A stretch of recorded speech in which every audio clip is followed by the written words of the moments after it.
ఇటీవలే వైసీపీకి రాజీనామా చేసిన టీమిండియా మాజీ క్రికెటర్ అంబటి తిరుపతి రాయుడు మంగళగిరి జనసేన పార్టీ ఆఫీస్కు వెళ్లారు. జనసేన అధినేత పవన్ కళ్యాణ్తో అంబటి రాయుడు భేటీ అయ్యారు. ఇరువురి మధ్య చర్చలు జరుగుతున్నాయని జనసేన వర్గాలు తెలిపాయి. పవన్ కళ్యాణ్ను అంబటి రాయుడు మర్యాదపూర్వకంగా కలిశారా లేదంటే జనసేనలో చేరుతున్నారా అన్న కోణంలో సర్వత్రా ఉత్కంఠ నెలకొంది.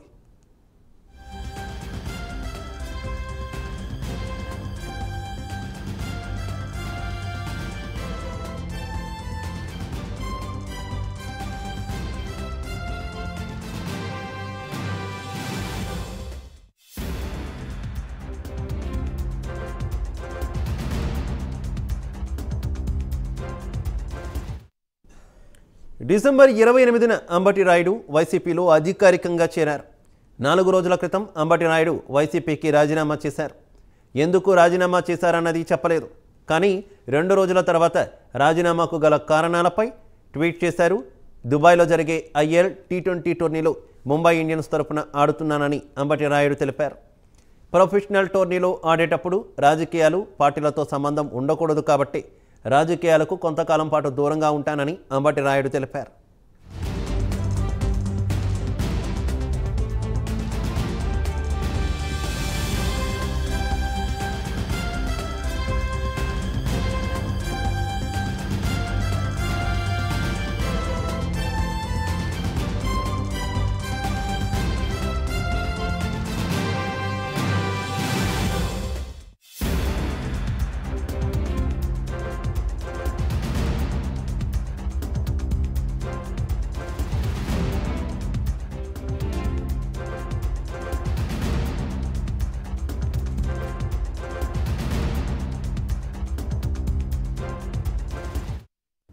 ఇటీవలే వైసీపీకి రాజీనామా చేసిన టీమిండియా మాజీ క్రికెటర్ అంబటి తిరుపతి రాయుడు మంగళగిరి జనసేన పార్టీ ఆఫీస్కు వెళ్లారు.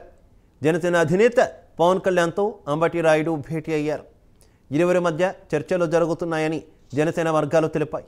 పవన్ కళ్యాణ్ను అంబటి రాయుడు మర్యాదపూర్వకంగా కలిశారా లేదంటే జనసేనలో చేరుతున్నారా అన్న కోణంలో సర్వత్రా ఉత్కంఠ నెలకొంది.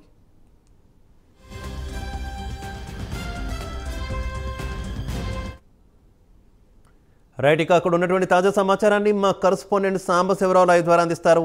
సాంబశివరావు. శివ, మనం చూసినట్లయితే జనసేన అధినేత పవన్ కళ్యాణ్ కలవడానికి వచ్చినటువంటి మాజీ క్రికెటర్ ఎవరైతే ఉన్నారో ఆయన అంబటి రాయుడు ప్రస్తుతం 3 గంటలు పైచులకు టైం అవుతున్నప్పటికీ కూడా ఆయన బయటకైతే వచ్చినటువంటి పరిస్థితి కలేదు. అంటే మనం ముఖ్యంగా చూసినట్లయితే 3 గంటలుగా సుదీర్ఘంగా ఆయన లోపల పవన్ కళ్యాణ్ తోటి చర్చలు జరుపుతున్నటువంటి పరిస్థితి. ఆయన ముఖ్యంగా మనం చూసినట్లయితే గత కొద్ది రోజుల క్రితం వైసీపీకి రాజీనామా చేసి తటస్థంగా ఉన్నటువంటి ఆయన ఈరోజు అనుకోకుండా సడన్గా ఆయన మంగళగిరి పార్టీ కార్యాలయానికి ఒంటరిగా రావడం, అదేవిధంగా పవన్ కళ్యాణ్ తోటి కలిసి భేటీ కావడం అనేది చాలా చర్చనీయాంశంగా మారినటువంటి పరిస్థితి. ముఖ్యంగా మనం చూసినట్లయితే ఆయన కన్ఫామ్గా అతను టికెట్ కన్ఫర్మ్ చేసుకుని పార్టీలో చేరతారని అయితే ఇక్కడ అందుతున్నటువంటి సమాచారం. ముఖ్యంగా మనం చూసినట్లయితే అసెంబ్లీ స్థానాలకు వచ్చేసరికి పొన్నూరు కానీ, అంటే గుంటూరు జిల్లా పొన్నూరు కానీ, లేదంటే కృష్ణా జిల్లా అవనిగడ్డలో కానీ ఆయన టికెట్ ఆశిస్తున్నట్టుగా తెలుస్తోంది. అదేవిధంగా పార్లమెంట్ స్థానానికి వచ్చేసరికి గుంటూరు పార్లమెంట్ స్థానం కూడా అవకాశం ఉంటే దానికైనా పోటీ చేయడానికైనా సిద్ధంగా ఉన్నట్లుగా తెలుస్తుంది. అంటే ఈ 3 నియోజకవర్గాలు 3 చోట్ల కూడా ఎక్కడో చోట ఆయన ఏ విధమైనటువంటి అవకాశం దొరికితే ఆ అవకాశంలో ఆయన జనసేన టీడీపీ పొత్తులో భాగంగా ఆయన పార్టీలో చేరి జనసేన పార్టీ తరఫున ఆయన పోటీ చేయాలనే నిర్ణయానికైతే వచ్చినట్టుగా తెలుస్తోంది. అటు పొన్నూరు అవనిగడ్డ అనేది అసెంబ్లీ స్థానాల్లో రెండింటి మధ్య కూడా చర్చ అయితే జరుగుతున్నట్టుగా కూడా తెలుస్తూ ఉంది. అంటే ముఖ్యంగా మనం చూసినట్లయితే ఆయన కాపు సామాజిక వర్గానికి చెందినటువంటి వ్యక్తి కాబట్టి ఈ 2 నియోజకవర్గాల్లో కూడా కాపు ఓట్లు భారీగా ఉండటం, అదేవిధంగా కాపులకు సంబంధించి కూడా ఎక్కడ కూడా గెలుపు సాధ్యం, ఏదైతే జనసేన పార్టీ కంపల్సరీగా గెలుస్తున్నటువంటి స్థానాలు కాబట్టి దాంట్లో సీట్లు అడుగుతున్నటువంటి పరిస్థితి. అంటే మనం సుదీర్ఘ ఈ చర్చలో భాగంగా ఆయన రానున్న రోజుల్లో ఏ విధంగా పార్టీలో మెసులుకోవాలనేది కూడా చర్చిస్తున్నారా అనేది కూడా మనం చర్చన. అంటే ఒక విధంగా మనం చూసినట్లయితే తాడోపేడ తెలుసుకునే చిన్న ఇది చేరదామా వద్దా అనే ఉద్దేశంతో వచ్చినట్లయితే ఇంత టైం పట్టేటువంటి అవకాశం లేదు. పార్టీలో చేరాలనే సంకల్పంతో నిశ్చయంతో వచ్చినట్టుగానే తెలుస్తోంది. ఇంత సుదీర్ఘ చర్చ జరుగుతుందంటే అంటే లోపల ఏం జరుగుతుందనేది మాత్రం ఇప్పటివరకు కూడా తెలిసినట్టుగా పరిస్థితి అయితే మనకి లోపల ఉన్నటువంటి ఇప్పటివరకు కూడా బయట నుంచి సోషల్ మీడియా వ్యాప్తంగా కానీ అతని కేటర్ చెప్తున్నటువంటి పరిస్థితి ఏంటంటే అటు అవనిగడ్డ, లేదంటే పొన్నూరు, లేదంటే గుంటూరు పార్లమెంట్, ఈ మూడింటిలో కూడా ఎక్కడో చోట పోటీ కావాలని ఆయన ఉద్దేశంతో ఉన్నట్టుగా ఒకటి తెలుస్తుంది. దానికి సంబంధించి వైసీపీలో కూడా ఇవన్నింటిలో ఖాళీ లేకపోవడం కూడా ఆయన పార్టీ మారడానికి జనసేన పార్టీలో రావడానికి కూడా కారణమైనట్టుగా తెలుస్తోంది. ఏది ఏమైనప్పటికీ కూడా జనసేన అధ్యక్షుడు పవన్ కళ్యాణ్ కలిసినటువంటి అంబటి రాయుడు ఎవరుతున్నారో ఆయన కనుక పార్టీలో చేరితే కనుక నవ ఉత్తేజాన్ని అయితే నింపినట్లుగా తెలుస్తోంది. ఎందుకంటే క్రికెటర్కి సహజంగా ఫాలోవర్స్ ఎక్కువగా ఉంటారు, అందులోనూ ఆంధ్రప్రదేశ్లో క్రికెట్ ఫాలోవర్స్ భారీగా ఉంటారనేటువంటి పరిస్థితి. ఆయన కనుక వచ్చినట్లయితే స్టార్ క్యాంపెయినర్గా కూడా ఆయన్ని ఈ వాడుకునేటువంటి అవకాశం ఇరు పార్టీలకు కూడా లభించేటటువంటి అవకాశం ఉండడంతో అటు జనసేన పార్టీ కూడా ఆయన్ని చేజార్చుకునేటువంటి అవకాశం లేకుండా ముందుకు సాగేటటువంటి అవకాశం ఉంది. ఆయనకి ఏదో ఒక టికెట్ మాత్రం కన్ఫర్మ్ చేసుకుని ఈరోజు పార్టీలో చేరతారా అనేది చూడాల్సిన పరిస్థితి. కొద్దిసేపట్లో ఆయన బయటకు రానున్నట్లు కూడా సమాచారం ఉంది. ఆయన కొద్దిసేపట్లో బయటకు వస్తే కనుక పార్టీలో చేరతారా లేదా అనేది కూడా కంక్లూడ్ అయితే ఆయన చెప్పనున్నట్టుగా తెలుస్తోంది. శివ, అయితే if in case Ambati Rayudu కనుక జనసేన పార్టీలో చేరితే వైసీపీకి ఏ రకమైనటువంటి దెబ్బ పడింది అనుకోవాలి. ఎందుకంటే వైసీపీలో తొలుత ఆయన చాలా ఇంట్రెస్ట్ చూపించారు. సాక్షాత్తు ముఖ్యమంత్రి జగన్మోహన్ రెడ్డి ఆధ్వర్యంలో పార్టీలో జాయిన్ అయ్యారు. దాదాపుగా 10 రోజులు కూడా తిరగకముందే ఆయన పార్టీ మారిపోయినటువంటి పరిస్థితి.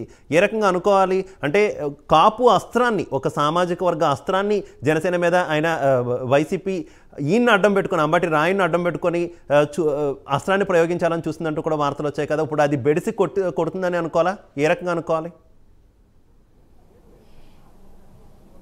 శివ, మనం చూస్తూ ఉన్నాం కాపు అస్త్రం అనేది అంటే అంబటి రాయుడు చేరడంతో అనూహ్యంగా బలం పెరిగింది. గుంటూరు జిల్లాలో కానీ రాష్ట్ర వ్యాప్తంగా అతన్ని స్టార్ క్యాంపెయినర్గా వాడుకొని కాపు అనే సామాజిక వర్గాన్ని అడ్డుపెట్టుకుని ముందుకెళ్లాలనేటువంటి వ్యూహాన్ని అయితే ఎవరికి అందినటువంటి వ్యూహాన్ని వాళ్ళు రచించుకుంటూ ఉంటారు. అదేవిధంగా వైసీపీ పార్టీ కూడా ఆ వ్యూహాన్ని అమలు చేసి ఉండొచ్చు. కానీ అనూహ్యంగా మనం చూసినట్లయితే ఆయన సడన్గా పార్టీకి రాజీనామా చేయడం 10 రోజుల వ్యవధిలోనే ఆయనకి ఉన్నటువంటి ఏ ఇబ్బందులు ఉన్నాయి అంటే జగన్మోహన్ రెడ్డి దగ్గర నుంచి వచ్చినటువంటి హామీల్లో ఏదన్నా పొరపత్యాలు జరిగినాయి లేదా ఏదన్నా కానివ్వండి, తదితర కారణాలు ఏమన్నా కావచ్చు. ఆ కారణాలు ఏమైనప్పటికీ కూడా ఆయన మాత్రం పార్టీ మారుతున్నాడు అనే ఆలోచన అయితే వచ్చిందో అటు వైసీపీ శ్రేణుల్లో ఉన్నటువంటి ఇప్పుడు దాకా కూడా ఆయన మనం చూస్తూ ఉన్నాం. గత 6 నెలలుగా కానించి ఆయన గుంటూరు జిల్లా వ్యాప్తంగా కానీ రాష్ట్ర వ్యాప్తంగా కొన్ని చోట్ల ఆయన పలు పర్యటనలు కూడా చేస్తూ ఉన్నారు. అదేవిధంగా కాపు సంఘ నేతలతో కూడా ఆయన భేటీ అవుతూ ఉన్నారు.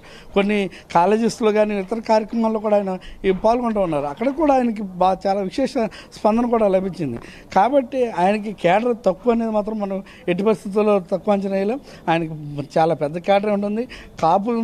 కాపు సంబంధించిన కాపు సామాజిక వర్గానికి చెందినటువంటి వ్యక్తి కాబట్టి ఈ జనసేనలోకి వస్తే మాత్రం ఇప్పటివరకు కూడా కొంతమంది కాపులు అయితే కొంతమంది వైసీపీలోకి వెళ్ళకుండా జనసేనలోకి వస్తూ బాగుండు అనే భావన అయితే బయటికి వ్యక్తపరుస్తున్నప్పటికీ ఆ వ్యక్తపరిచినటువంటి విధానానికి కావచ్చు, లేదంటే అతను సన్నిహితంగా ఉన్నటువంటి సన్నిహితులు చెప్పినటువంటి ఏదైతే మాటలు కావచ్చు, ఆయన జనసేన వైపుకు చూసే విధంగా మరలించాయని చెప్పేసి మనం చెప్పుకోవచ్చు. ఆయన జనసేనలో పార్టీలో చేరితే కనుక ఆయన కొద్దిసేపట్లో ప్రకటన కనుక చేసినట్లయితే జనసైనికుల్లో మాత్రం నూతన ఉత్సాహాన్ని అయితే నింపినట్టుగా, అదేవిధంగా ఆ ఉత్సాహం వీళ్ళు రానున్న రోజుల్లో జనసేన కేడర్కి కాపు సామాజిక వర్గం కూడా బలమైనటువంటి ఓట్ బ్యాంక్ని గుట్టసట్టిగా గుద్దేటటువంటి అవకాశం కూడా ఉండటంతో అంబటి రాయుడు చేరిక మాత్రం చాలా ఏదైతే కావాల్సినటువంటి పరిస్థితి జనసేన పార్టీలో కూడా అంబటి రాయుడు చేరిక కూడా చాలా మంచి పరిణామాలను అయితే తీసుకొచ్చేటువంటి పరిస్థితి అయితే నెలకొందని మనం చెప్పాలి. అలాగే ప్రధానంగా గుంటూరు ఎంపీ స్థానాన్ని, అంటే గుంటూరు పార్లమెంటు స్థానాన్ని అంబటి రాయుడు ఆశించారు అంటూ వైఎస్ఆర్సీపీ విషయంలో, రాజీనామా విషయంలో వెనక బ్యాక్గ్రౌండ్లో ఇదంతా జరిగిందనే వార్తలు కూడా వచ్చాయి కదా. ఏంటి ఆయన పార్లమెంటుకే పోటీ చేయడానికి ఎక్కువ ఆసక్తి చూపిస్తున్నారంటూ వార్తలు వస్తున్నాయి. ఒకవేళ జనసేన ఎంచుకుంటే మీరు ఇంకొక 2-3 నియోజకవర్గాలు కూడా చెప్పినటువంటి పరిస్థితి, కానీ గుంటూరు మీద ఎక్కువ స్పెషల్ ఫోకస్, స్పెషల్ ఇంట్రెస్ట్ అనేది అంబటి రాయుడుకు ఉంది అంటూ వార్తలు వస్తున్నాయి. ఏమనుకోవాలి? అంటే మనం చూస్తూ ఉన్నాం, ఎప్పుడైనా సరే ఇతను నేషనల్ క్రికెట్ ఆడినటువంటి వ్యక్తి, నేషనల్ స్థాయిలో క్రికెటర్గా గుర్తింపు ఉన్నటువంటి వ్యక్తి, ఆ స్థాయిలోనే తన పేరు పలుకుబడి ఉండాలని కూడా ఎప్పుడు కూడా కోరుకుంటూ ఉంటారు. కాబట్టి ఎప్పుడు కూడా తన స్థాయిని ఎవరు కూడా తగ్గించుకోరు. కాబట్టి ఆ స్థాయిలోనే ఎంపీకి వెళితే దేశంలో ఉన్నటువంటి ఎంపీలో ఉన్నటువంటి అందరి మధ్యన కూడా ఆయన తిరిగేటటువంటి అవకాశం ఉంటుంది. కాబట్టి ఆయన దాన్ని కోరుకోవడంలో తప్పు అనేది మనం చెప్పాల్సిన అవసరం లేదు. కాకపోతే ఏంటంటే మనం చూసినట్లయితే వైసీపీకి సంబంధించి ఇప్పటికీ అక్కడ ఏదైతే పెను మార్పులు అయితే ఉన్నాయో అక్కడ కొంతమందికి జగన్మోహన్ రెడ్డి గతం నుంచి కూడా కొన్ని హామీలు ఇస్తూ వచ్చారు. హామీల్లో భాగంగా అక్కడ వేరే వారికి ఇవ్వాలని అక్కడ వైసీపీ చూసినటువంటి పరిస్థితి.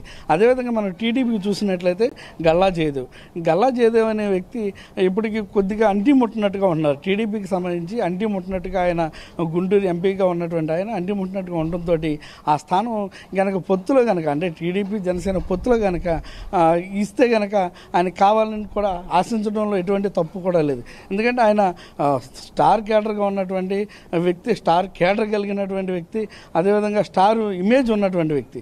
కాబట్టి ఆయన ఇలాంటి ఏది కూడా ఆశించిన తప్పు అనేది లేదు. ఆయన రాష్ట్ర వ్యాప్తంగా కాకుండా దేశవ్యాప్తంగా సేవ చేయాలనే ఉద్దేశంతో ఆయన ఉన్నటువంటి పరిస్థితి. అదేవిధంగా అసెంబ్లీ స్థానాలు అంటే అది ఇవ్వడం కుదరకపోవచ్చు. అంటే టీడీపీ పొత్తుల భాగంగా కృష్ణదేవరాయలు కూడా పార్టీ మారుతాడు, టీడీపీలోకి వస్తారని ఒక ఊహాగానం ఉంది.